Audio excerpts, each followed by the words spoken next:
5월 첫날 저희는 어저께 본문 아가서 마지막 부분 8장 5절부터 14절 말씀 같이 또 이렇게 묵상하게 됩니다. 어제 우리 말씀 묵상 훈련 시간에 또 같이 또 나눈 말씀 또 제가 여러 가지 설명을 드렸지만 또 오늘 좀 정리를 하면서 우리 그동안에 아가서 말씀을 통해서 들은 말씀 또 다시 한번 통해서 은혜가 있게 간절히 기도합니다. 아가서의 그 마지막 부분이 어떻게 끝날까? 남녀간의 사랑의 이야기니까 말이죠. 그 끝이 정말 그냥 그들이 정말 오래오래 행복하게 잘 살았다. 아들, 딸 많이 낳고 살았다. 뭐 이런 얘기로 끝날 것 같은데 그런 것이 아닌 것이 그렇죠? 그 절정이 약간 좀 다른 부분이 몇 가지가 있습니다. 눈에 들어오죠. 가장 큰 것은 우리가 6절과 7절 오늘 본문의 6절과 7절에 나오는 그 거의 결론적인 그러면서도 이 아가서 전체를 이렇게 이해를 할 수 있는 열쇠가 되는 그런 말씀이 들어옵니다. 지난 주일에도 제가 인용한 말씀이고 어저께도 우리가 다 같이 많은 분들께서 그 말씀에 대해서 이야기를 하셨는데 다시 한번 읽어보겠습니다. 아가서 그랬을 때 가장 대표적으로 떠올라야 되는 말씀이죠. 6절 7절 너는 나를 도장같이 마음에 품고 도장같이 팔에 두라. 사랑은 죽음같이 강하고 질투는 수월같이 잔인하며 불길같이 일어나니 그 기세가 여호와의 불과 같으니라. 많은 물도 이 사랑을 끄지 못하겠고 홍수라도 삼키지 못하나니 사람이 그의 온 가산을 다 주고 사랑과 바꾸려 할지라도 오히려 멸시를 받으리라. 여기서 두드러진 그 독특함이 지금까지는 남녀간의 그런 구체적인 사랑을 노래했는데 굉장히 성적인 그런 사랑에 초점을 맞춰서 얘기를 많이 했는데 이 6절 7절은 굉장히 추상적인 그런 정말 그 사랑의 어떤 본질에 대한 얘기를 하고 있다는 것이죠. 아가서 전체 흐름에 맞지 않는 것과 같은 내용인데 사실은 그것이 뿌리를 보여주고 있다는 것입니다. 그래서 그 뿌리는 너무너무 깊어서 그 표현이 하나님의 사랑을 많이 닮아 있는 모습이라고 말씀을 드렸죠. 특별히 거기 7절에 많은 물도 이 사랑을 끄지 못하겠고 홍수라도 삼키지 못하나니 이런 이 직접적인 표현이 우리가 가장 두드러지게 나타나는 것이 우리가 이사야서 43장에 나오죠. 우리가 43장 2절에 보면은 내가 물 가운데로 지날 때에 내가 너와 함께 할 것이라. 강을 건널 때에 물이 너를 침몰하지 못할 것이며 내가 불 가운데로 지날 때에 타지도 아니할 것이요 불꽃이 너를 사르지도 못하리니. 하나님께서 이스라엘 백성들을 구속하시는 그 내용 아닙니까? 그렇죠? 그래서 물로 지날 때라도 홍수를 지날 때라도 불 가운데 지날 때라도 너를 끄지도 못하고 너를 삼키지도 못할 것이다. 이 하나님의 백성을 향한 그 하나님의 사랑, 뜨거운 사랑, 그 크신 하나님의 사랑을 그렇게 표현하지 않았습니까? 많이 닮아있죠? 그리고 오늘 우리 개역개정에는 그 질투의 불길이 여호와의 불과 같다 이렇게 또 직접적으로 표현을 했습니다. 우리가 다른 번역서는 이 여호와의 불을 거센 불이다 이렇게 번역을 따로 했습니다. 어제 설명을 드린 바대로 그 내용이 여호와라는 이름의 어떤 이렇게 줄임말과 같은 거기 때문에 여호와라고도 번역을 하기도 하고 문자적으로 보면은 거세다, 가장 센 불이다 이렇게 표현을 하는 것이 맞다라고도 얘기합니다. 어쨌거나 그것이 하나님의 사랑을 닮았습니다. 그래서 이 아가서의 그 마지막 부분을 그 남녀간의 사랑을 하나님의 그 사랑의 뿌리를 두게 했다는 것이 굉장히 중요하죠. 그래서 그 하나님의 사랑을 닮아서 이 사랑의 그 관계, 남녀간의 사랑의 관계의 가장 중요한 부분이 헌신이다. 그것이 한순간의 어떤 그런 불장난이 아니고 그것이 정말 영원토록 가는 어떤 그런 커밋먼을 얘기하는 것이죠. 그래서 6절 앞부분에 너는 나를 도장같이 마음에 품고 도장같이 팔에 두라. 가장 가까이서 너의 분신처럼 그렇게 1대1의 관계를 초점을 맞춰서 그렇게 서로가 서로에게 정말 온전히 정말 이렇게 온전한 그런 헌신을 다짐하는, 검은 머리가 팥불이 될 때까지 그런 표현에 거기에 적합한, 그렇게 이제 이야기를 하면서 사랑이 얼마나 강한지, 죽음과 또 수월에 비교하면서 세상에서 가장 강한 것을 비교하면서 사랑이 그보다 강하다, 그처럼 강하다라고 얘기를 하고, 또한 남자가 온 가산을 다 주고도 사랑을 살 수 없고 사랑을 살라고 했을 때 오히려 웃음거리가 되는 것처럼, 그만큼 사랑은 또 귀하다, 가치를 매길 수 없는 것이다, 가장 강하고 가장 귀한 것이 사랑이다 라고 사랑을 예찬하고 있습니다. 그래서 사랑은 풀이지만 사랑은 취하지 않다라고 얘기를 또 하고 있죠. 그래서 하나님의 사랑이 너무나 또 거기에 딱 맞는 말씀 아닙니까? 억만금을 주고 사랑을 어떻게 사겠습니까? 그렇죠? 그래서 사랑을 받는 것은 전적인 선물이죠. 선물입니다. 우리가 어떤 부부간의 사랑도 그렇고, 부모와 자식 간의 사랑도 그렇고, 어떤 그런 우리 관계성에서의 성도 간의 사랑도 그렇고, 사랑은 선물이죠. 그렇죠? 근데 그것이 너무너무 귀한 것이죠. 그것의 가장 최고봉은 하나님의 사랑이죠. 우리가 하나님의 사랑을 무엇으로 우리가 얻어낼 수가 있겠습니까? 얻어내서 자격을 얻을 수 있겠습니까? 우리가 값을 치른다고 자격을 얻겠습니까? 뭐 선한 행동을 했다고 우리가 하나님의 사랑을 당연히 우리가 받을 수가 있겠습니까? 하나님의 사랑은 전적으로 프리죠. 프리. 무상으로 주시는 건데, 그렇지만 그것이 그렇다고 공짜라고 값싼 것이 아니죠. 우리가 값싸게 취급할 수가 없는 것이죠. 값으로 매길 수 없는 것이다. 이제 그 부분이 이렇게 아가서의 또 마지막 결론부에 두드러진 내용이고, 두 번째로는 이 남녀 간의 어떤 그런 사랑 얘기만 잔뜩 하고 끝나는 것이 아니라 그 안에 여기 가족들이 나온다는 것이 또 특징입니다. 그렇죠? 그래서 우리가 오늘 본문 5절 앞부분 뒷부분에 보면은, 너로 말미암아 내 어머니가 고생한 곳, 너를 낳은 자가 애쓴 그곳, 사과나무 아래에서 내가 너를 깨웠다. 나는 여인을, 이제 여인이 얘기하는 것 같습니다. 사실 아가서 참 어려운 게, 이게 누가 얘기하는지가 참 어려운 거예요. 그렇죠? 그래서 이렇게 우리가 주석의 도움을 많이 받아야 되는 그런 말씀이었긴 한데, 그래서 우리가 지금까지도 보면은, 우리가 특별히 어제 본문 끝부분에 8장 4절에 다시 한번 보면은요, 그동안에 3번 반복된 후렴구 같은 게 있었습니다. 그렇죠? 예루살렘 딸들아, 내가 너에게 부탁한다. 내 사랑하는 자가 원하기 전에는 흔들지 말며 깨우지 말지니라. 사랑을 섣불리 깨우지 말아라. 사랑의 적절한 때를 기다리라. 이런 얘기가 계속 반복됐었어요. 그렇죠? 근데 오늘 보니까 내가 너를 깨웠다. 이렇게 표현이 나와요. 드디어 이제 때가 된 것을 얘기하는 것이죠. 그죠?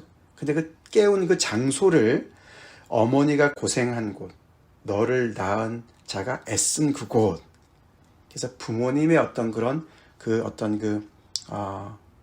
장소와 연결을 시키고 있어요. 다시 말해서 이 남녀 간의 사랑이 결국은 이렇게 자녀를 낳게 되고 가정을 이루고, 그래서 자기의 존재가 생긴 것이고, 그리고 당신도 마찬가지고 부모님을 통해서 우리가 이렇게 존재하는 것이고, 우리가 이제 그 부모님과 똑같이 우리도 이런 남녀 간의 사랑, 부부 간의 사랑을 통해서 가정을 세워나가는 그 연장선에 있다라고 얘기를 하고 있다는 것이죠. 남녀 간의 사랑만 있는 것이 아닙니다. 남녀 간의 성적인 관계만 얘기하는 것이 아가서가 아니라는 것이에요. 그렇죠? 그래서 너무너무 정말 직설적이고 그런 정말 파격적인 그런 부분에 초점이 많이 맞춰져 있지만, 그것만 있는 것이 아닙니다. 그것이 정말 바른 자리를, 위치를 차지하도록 이렇게 아가서가 우리한테 알려주는 것이고, 그러나 더 큰 그림 속에서 하나님이 계시고 가족이 있고 가정이 있다라는 것을 우리가 알게 되죠. 그것이 건강한 사랑이죠. 가족들, 가정 안에서 그런 부모님의 사랑의 어떤 그런 연장선 속에서 그 남녀 간의 사랑을 이렇게 그 문맥 속에 놓고 있고, 그런 맥락에서 우리가 여기 우리 8절에 오빠들의 이야기를 우리가 이해를 해야 되죠. 자, 이 사랑의 여러 종류 중에 또 가족 간의 사랑도 얼마나 끈끈합니까? 그렇죠? 그래서 이 아가서에 나오는 이 오빠들은, 이 브라더들은 작은 누이를 일장에서 보면은 포도원에 가서 일하라고 그랬어요. 그렇죠? 그래서 그냥 땡볕에 그냥 거목해 타도록 했습니다. 예, 근데 오늘 여기도 보니까, 여기 8절에 보니까 자기의 작은 누이, 이 younger sister를 굉장히 이렇게 과잉보호하는 표현으로 나옵니다. 그렇죠? 너는 아직도 어리다. 결혼할 나이가 아니다. 라고 얘기를 합니다. 그래서 어떤 성숙도를 얘기합니다. 그렇죠? 그래서 어제도 설명을 드렸지만, 청혼을 받는 날이, 청혼의 이야기가 오고 갈 때, 이 오빠들은 그 누이를 이렇게 더 계속해서 지금까지 보호한 것처럼 정말 이렇게 더 보호하려고 하고 있죠. 그래서 그 여동생이 성벽이라면 또는 문이라면 이렇게 두 가지 가능성을 두고서 어떤 그런 순결에 대한 얘기를 하죠. 이렇게 성벽과 같이 순결을 잘 지켰다면 더 잘 지키도록 음망대를 우리가 거기다가 첨부할 것이고, 만약에 문처럼 순결을 안 지켰다면은 백향목 판자를 우리가 그것을 보강할 것이다. 이렇게 이제 표현을 하는데 지나친 간섭이었습니다. 그렇죠? 그 여동생이 뭐라고 대답을 합니까? 10절에 나는 성벽이다. 나는 순결을 지켰다. 그렇지만 나의 가슴은 망대 같다. 당신들이 보는 것처럼 내가 성숙한 것이 아닌 것이 아니다. 나는 이미 결혼할 만큼의 그런 정말 성숙함을 가지고 있다. 그러므로 나는 그가 보기에, 내가 사랑하는 그 연인이 보기에 화평을 얻은 자 같이 나를 보고 있다. 즉 다시 말해서 내가 그의 사랑을 받아들이는 것은 그가 나를 점령해서가 아니라 내가 화평을 나누기 위해서, 그와 좋은 관계를 이루기 위해서 내가 마음문을 연 것이다. 그렇게 표현을 하면서 오빠들 간섭은 고맙지만 여기까지야 라고 얘기를 하는 것 같죠? 그러면서 자신의 그 사랑을 찾아서 자기의 어떤 그런 독립선언을 하면서 이 남자와의 그런 1대1의 관계를, 그런 어떤 헌신을 고백을 하는 것이죠. 그래서 이 가족의 사랑은 때가 되면은, 그쵸? 그 정말 사람이 사랑을 찾아갈 수 있도록 또 지원을 아끼지 않아야 될 줄로 믿습니다. 그런 것이죠. 그게 부모의 역할이고 또 정말 가족들의 역할이죠. 평생 자기가 그냥 이렇게 할 수 없죠. 그래서 이 사랑이 어떤 그런 과잉으로 갈 때는 그 사람을 옥죄는 일이 될 수 있는 걸 알 수가 있어요. 그렇죠? 그래서 우리가 하나님의 사랑도, 하나님께서 이렇게 정말 우리가 그래서 질투라는 얘기가 나오지 않습니까? 질투. 어쩌면은 이 정말 브라더들이 정말 질투할 수도 있겠어요. 그렇죠? 자기의 뭐 매제가 되든 말이죠. 매형이 되든 그런 남자에 대해서 질투할 수 있을 것 같습니다. 하나님도 우리에게 정말, 그렇죠? 그런 얘기 많이 하지 않습니까? 남녀 간의 질투도 있지 않습니까? 근데 그 질투가 잘못된 출발에서 정말 그 사람을 옥죄는 어떤 그런 자유를 속박하는 그런 면에서 올 수가 있는데, 하나님의 사랑은 그렇지 않죠? 하나님의 사랑은 그렇지 않고, 또 연인 간의 사랑도 그러지 말아야 되는 것이죠. 이제 그 얘기가 사실은 이제 마지막 부분을 장식하고 있습니다. 그게 좀 이 아가서의 마지막 그 결론 부분에서 좀 눈에 두드러지는 부분인데 13절, 14절이죠. 그 맨 마지막에 이제 남자 한 번 얘기하고 여자가 한 번 얘기하는 거예요. 아가서의 맨 마지막 부분에. 근데 이 남편이 되는 이 남자는 뭐라고 얘기합니까?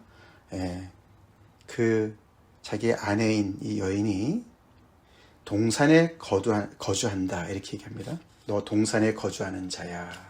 그렇게 부르면서 친구들이 내 소리에 귀를 기울이니 내가 듣게 하려무나. 그 친구들을 인정합니다. 그렇죠? 이 여인의 친구들을 인정해요. 그러니까 남녀만 있지 않아요. 그렇죠? 가족도 있고 또 가정도 세울 거고 하나님도 계시고 친구들도 있어요.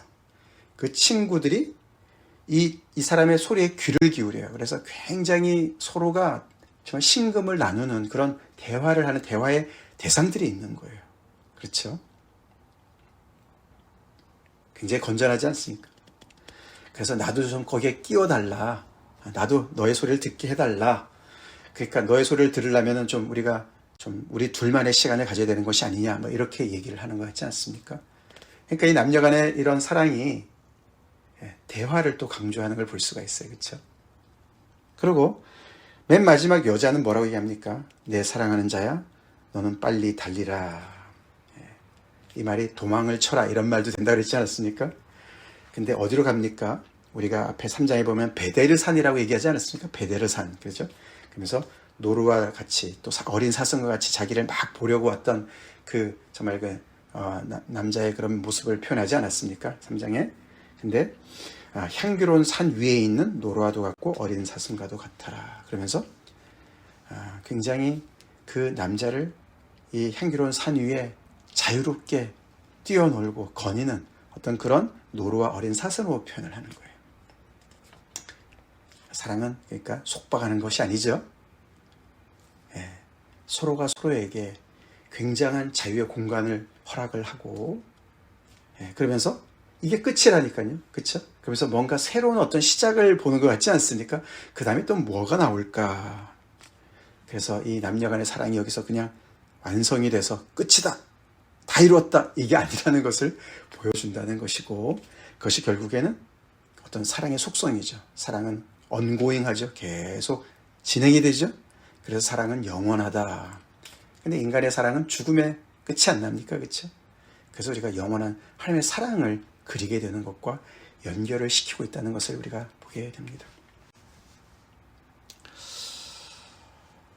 이게 아가서의 마지막 부분이죠. 그렇죠? 이런 부분을 우리가 생각해 봐야 됩니다. 자, 그리고 한 가지 더 우리가 쭉 흐르는 그런 내용 속에서 이 남녀 간의 사랑에서 가장 중요한 한 부분이 또 있는데, 그것은 1대1의 관계를 강조한다는 거예요. 남녀 간의 사랑에서는 1대1입니다. 아까도 그렇죠? 너는 나를 도장같이 마음에 품고 도장같이 팔에 두라. 그 말이 바로 그런 뜻이고, 질투가 그런 맥락에서 나오는 줄로 믿습니다. 하나님께서도 그러니까 성경 속에서 질투가 허락이 되는 것은 하나님과 우리와의 관계예요. 그렇죠? 하나님 한 분밖에 안 계시기 때문에 그런 것이죠. 연인 사이에서도의 질투도 하나님께서 허락하세요. 그렇죠? 왜요? 서로가 대상이 하나이기 때문에 그런 거예요. 그 얘기가 바로 여기 중간에 나오는 11절, 12절 얘기입니다. 솔로몬.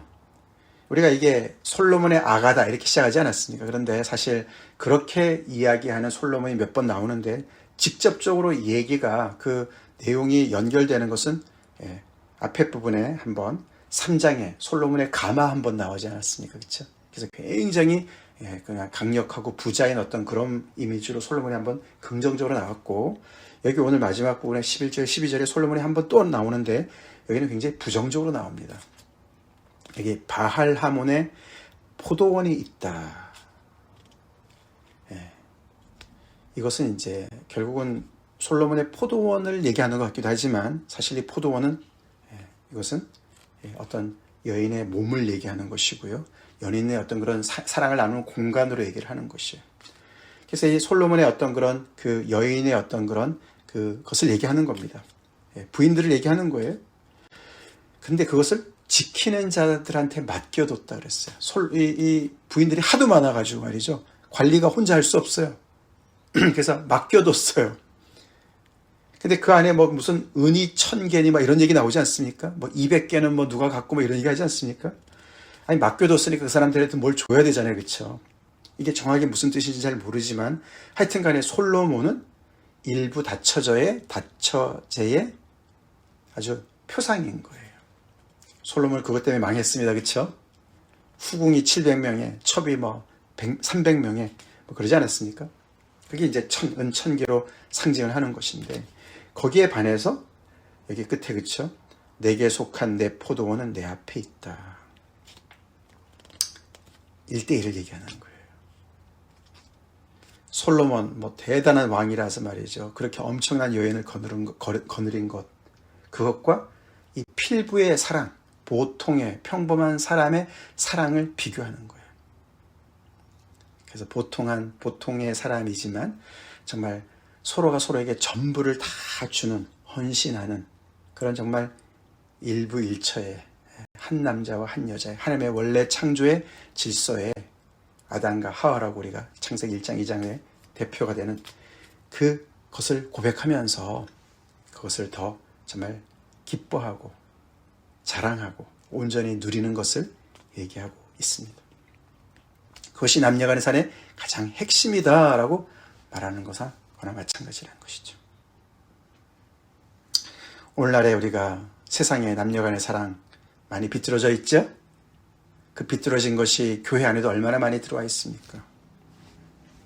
얼마나 많은 불륜이 난무합니까? 그래서 그런 얘기가 있잖아요. 그렇죠? 남이 하면 불륜이고 내가 하면 로맨스다 이런 말들이까지 나올 정도로 이제 그렇게 참 하는데 이 남녀간의 사랑이 그만큼 강력하고 하나님의 사랑을 닮아서 그만큼 또 위험하고 그렇기 때문에 사랑을 마음대로 깨우지 말고 기다려야 되고 그 사랑이 일단 깨워졌다면은 그 사랑이 정말 이렇게 아름답게 그 자리까지 가기까지 정말 이 한 사람 한 사람의 어떤 그런 정말 자발적이고도 그렇죠? 누가 시켜서 하는 게 아니지 않습니까? 그래서 나는 그가 보기에 화평을 얻은 자다. 서로에게 샬롬을 줄 수 있는 온전한 그 선물로 서로에게 줄 수 있는 그런 사랑이 다 이렇게 그 가족들의 지원을 받고 결국에는 하나님의 사랑이 서포트를 하는 그런 상태 속에서 점점 더 남녀간의 사랑도 하나님의 사랑을 닮아가는 것으로 이렇게 정말 승화시키는 얘기로 아가서가 마무리된다. 그렇죠? 그렇게 결론이 납니다.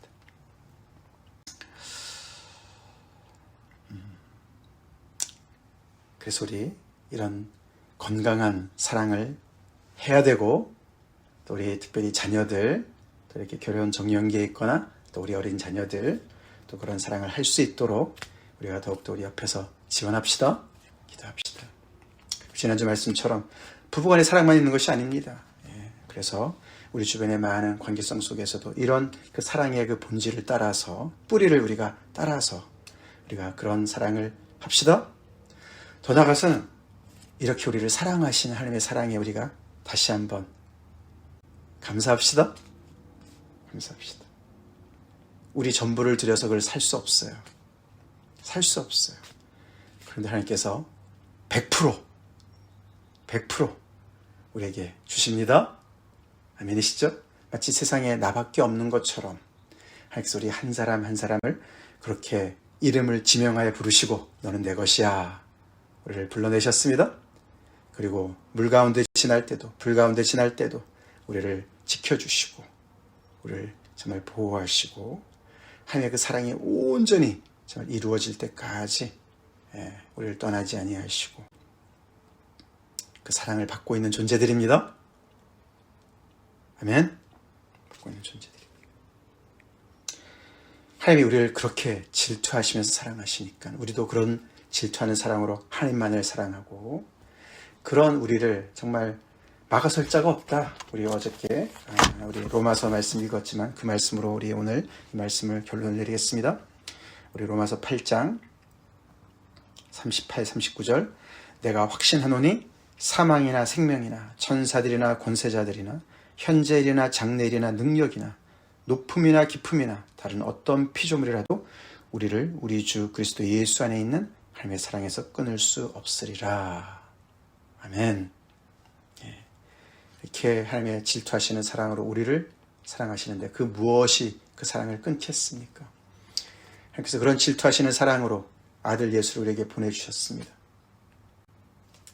그런 우리를 누가 감히 하나님의 사랑에서 우리를 낚아채겠습니까? 그렇죠?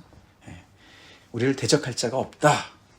분명히 하나님께서 말씀해 주시는 말씀으로 우리의 자존감을 높이고 당당한 여인처럼 이렇게 정말 그렇게 우리가 화평을 머금은 자로서 우리가 가는 곳마다 하나님의 샬롬을 선사하는 그런 우리가 됩시다. 다 같이 기도하겠습니다. 하나님 감사합니다. 지난 한 일주일 이상 아가서 말씀을 허락해 주시고 어려웠지만 아버지 우리가 말씀을 통해서 왜 하나님께서 이 말씀을 이 하나님의 정경에 이렇게 66권 안에 두었는지 더 깊이 알게 하시네 감사드립니다.